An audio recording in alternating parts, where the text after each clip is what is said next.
Oke guys, jumpa lagi bersama saya. Video kali ini saya akan jelaskan tutorial cara bikin UPS. Apa itu UPS? Universal Power Supply. Karena kalian tahu juga kan, kalau UPS yang sudah jadi itu harganya mahal. Nah, makanya saya bikin video ini supaya teman-teman bisa mendapatkan ilmu dan juga bisa mengurangi kos. Nah, sebelum saya menjelaskan komponen apa saja yang diperlukan untuk bikin UPS, alangkah baiknya subscribe terlebih dahulu ya guys. Oke guys, ini adalah komponen-komponen yang dibutuhkan untuk membuat UPS. Semua komponen ini saya beli nggak sampai 1 juta ya guys. Komponen yang pertama yaitu baterai atau aki. Baterai ini berfungsi untuk menyimpan sumber energi listrik. Baterai ini saya beli di pasar loak ya guys, seharga 350 ribuan. Nah, baterai kering merek GS ini kalau barunya ini baterai kering merek GS ini di atas 1 juta guys. Karena mahal makanya saya beli yang bekasan aja di pasar loak. Komponen yang kedua yaitu power supply guys, atau trafo shutdown. Nah, fungsi komponen ini yaitu untuk merubah atau menurunkan sumber tegangan listrik arus tinggi dari 220 volt AC menjadi arus tegangan rendah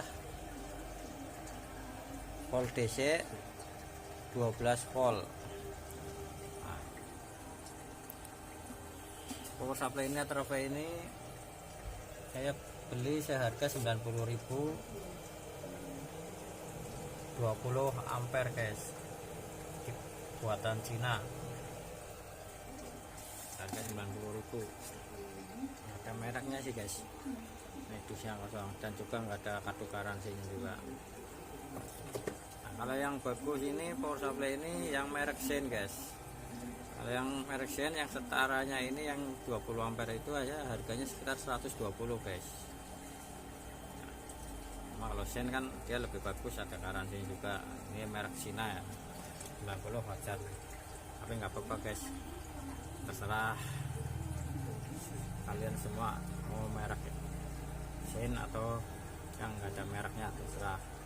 Komponen yang ketiga yaitu modul panel surya atau solar charge controller. Nah, ini berfungsi untuk memproteksi overvoltage atau untuk memutus jika level baterai atau aki sudah full, sudah full. Yang ini saya beli sekitar 65.000 guys, yang 10 ampere. Kalau yang semakin ampernya tinggi itu harganya semakin mahal guys. Nah, yang berikutnya yaitu inverter guys. Nah, inverter, nah ini berfungsi untuk merubah arus DC menjadi arus AC, yaitu dari 12 VDC menjadi 220 VAC. Ini intinya inverter. Nah, saya ini beli merek Hanaya yang 1000 watt, seharga sekitar nggak nyampe 300 lah, nggak nyampe 300 ribuan ini. Kalau yang ini tipenya yang modif sine wave, yang merek Hanaya, yang kualitas standar itu. Kalau yang mau bagus, carilah yang murni sine wave. Kalau yang murni sine wave nanti frekuensinya gelombangnya seperti ini guys, lebih stabil gelombangnya. Beda kalau yang modif, kalau modif ini gelombangnya seperti ini guys, naik turunnya seperti kotak-kotak. Nah, Tapi yang murni Sandwave itu harganya lebih mahal guys, bisa di atas 1 juta dengan spek yang sama, daya yang sama. Jadi semua ya terserah sobat-sobat semua mau beli yang mana, mau yang Sandwave atau yang motif Sandwave.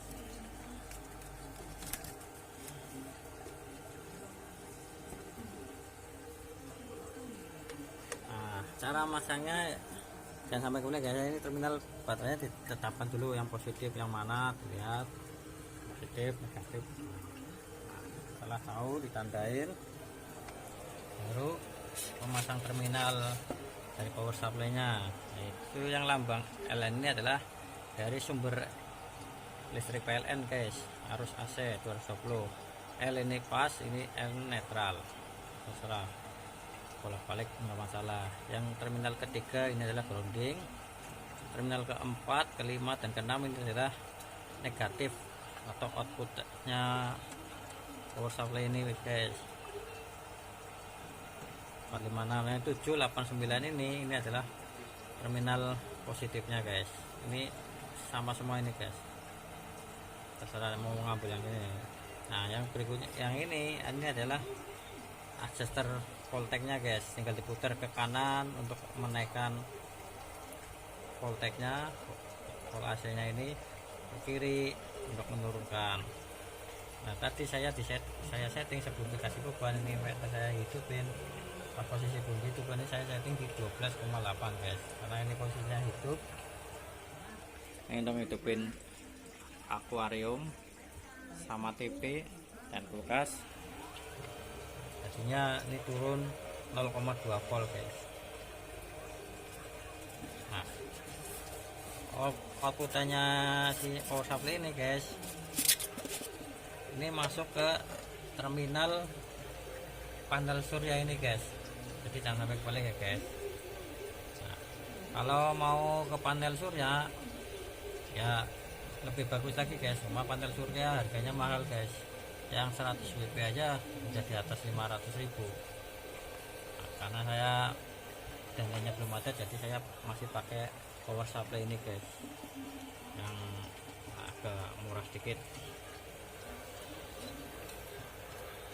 Nah, nanti inputannya sumber tegangan yang atau baik power supply atau panel surya nanti dikontrol kan keluarannya di lambang baterai sini guys, dan jangan sampai kebalik guys. Nah masuk ke baterai ini, kalau udah full nanti akan diputus guys. Kalau ini grafiknya udah full nanti akan terputus. Nah jadi baterai ini enggak terputus, udah ngecas lagi udah terputus. Nah ini settingannya di sini guys. Nah ini mau setting fullnya berapa, saya setting jadi 12,8, tinggal ditahan ini dan ini untuk naikkan, ini menurunkan. Nah ini untuk keluaran bebannya ini guys, beban keluarannya maksimalnya itu di 12, saya setting di 12,8. Nah itu terminal ini guys, ini 12,8, dan itu bisa keluarin arus ini outputannya. Nah, dan ini di drop voltage-nya saya maksimalnya saya setting di 10,7. Jadi kalau di bawah 10,7 ini akan terputus, ini modul ini nggak ngeluarin voltage atau disconnect. Dan jika di atas 10,8 atau 13 volt ini juga akan terputus sama modulnya. Nah, jadi modul ini bisa mengatur. Nah ini fungsi kerjanya, ini mau kerja berapa ya, mau 24 jam atau berapa jam terserah. Ini yang untuk keluaran bebannya ini.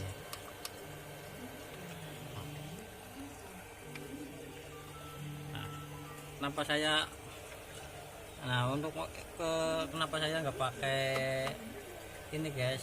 Nah ini ada kelebihannya dan ada kekurangannya masing-masing guys, mau pakai ini sama yang mau pakai langsung.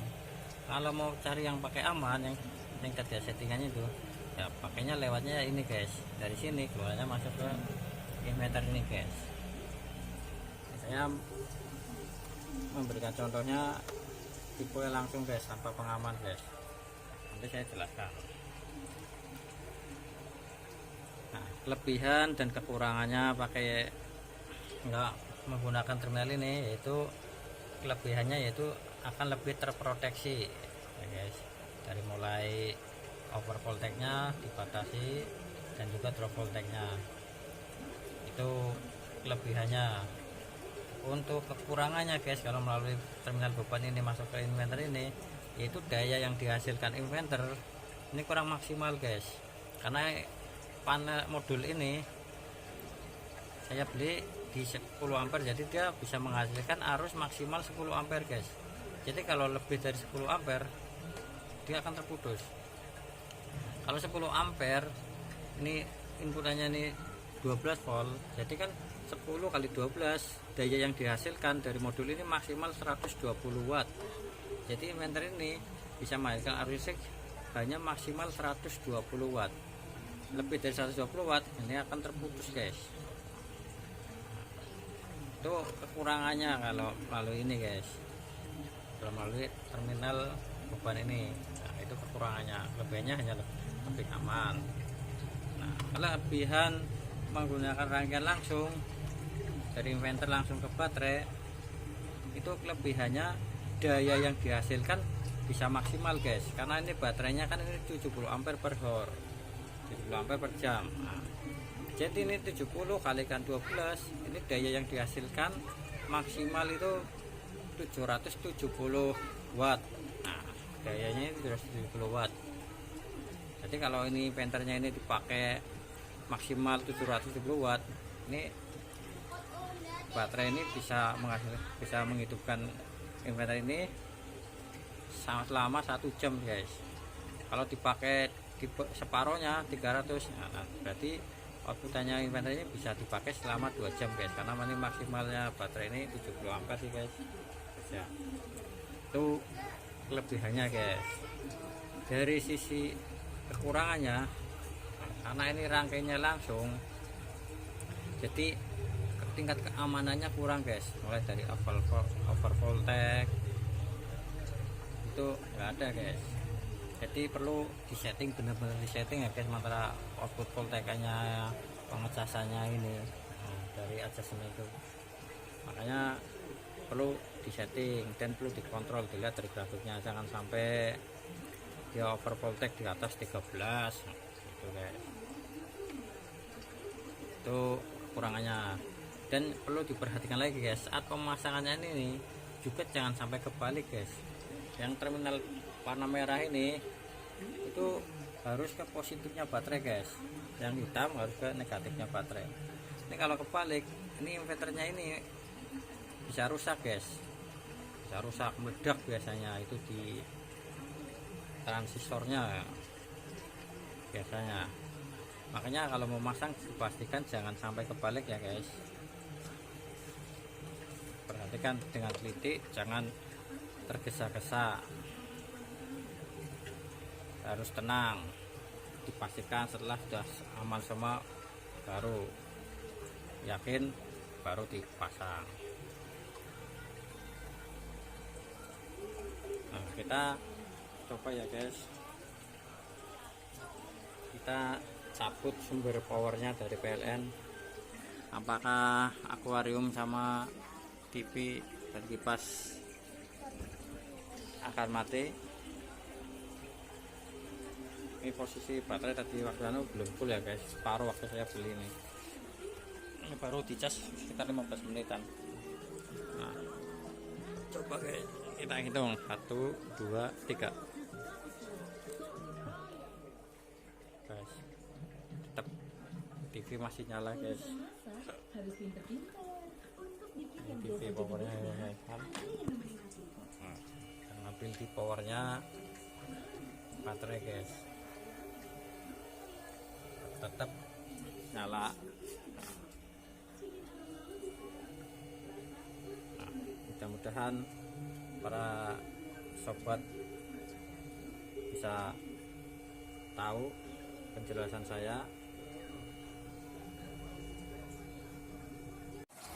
Oke, itulah penjelasan tutorial cara bikin UPS bermodal nggak sampai 1 juta. Mudah-mudahan ilmu ini bermanfaat bagi sobat semua, dan jangan lupa subscribe, like, dan komen. Terima kasih, nantikan video saya selanjutnya. Dadah.